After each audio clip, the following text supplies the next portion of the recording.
America ప్రపంచంలోనే అతిపెద్ద ఆర్థిక వ్యవస్థ, సూపర్ పవర్ గా చెలామణి అయ్యే దేశం. కానీ ప్రస్తుతం ఈ సూపర్ పవర్ అప్పుల కుంపటిలో కూరుకుపోతోంది.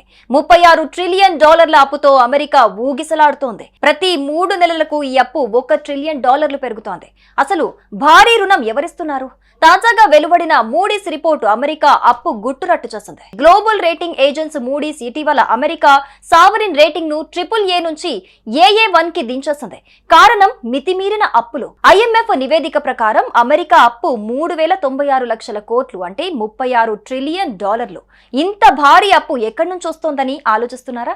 దీనికి ప్రపంచంలోని చాలా దేశాలు కారణం. అంతేందుకు, అమెరికాకు అప్పు ఇచ్చే జాబితాలో ఇండియా కూడా ఉందంటే ఆశ్చర్యం కలగక మానదు. America loan global game. ఈ రుణంలో అతిపెద్ద భాగస్వామి ఎవరంటే అమెరికా సొంత ఫెడరల్ రిజర్వ్ సిస్టమ్. అమెరికా ప్రభుత్వానికి ఫెడరల్ రిజర్వ్ బ్యాంకు ఏకంగా $4.7 ట్రిలియన్ రుణమిచ్చింది. అంతేకాదు అమెరికా సామాజిక భద్రత, ఇతర ఏజెన్సీలు కలిపి $2.4 ట్రిలియన్ రుణం అందించాయి. కానీ ఇక్కడ ట్విస్ట్ ఏంటంటే విదేశాలు కూడా ఈ అప్పిచ్చే జాబితాలో ఉన్నాయి. అమెరికాకు అప్పులిచ్చే లిస్ట్ లో $1.1 ట్రిలియన్ తో జపాన్ అగ్రస్థానంలో ఉంది. $769 బిలియన్ తో చైనా రెండో స్థానంలో ఉంది. Britain, Luxembourg, Canada, Belgium, Ireland, France, Switzerland వంటి దేశాలు కూడా అమెరికా ట్రెజరీ బాండ్లలో భారీగా పెట్టుబడి పెట్టాయి. ఆశ్చర్యం ఏంటంటే భారతదేశం కూడా $234 బిలియన్, అంటే సుమారు 20 లక్షల కోట్లు పెట్టుబడి పెట్టింది.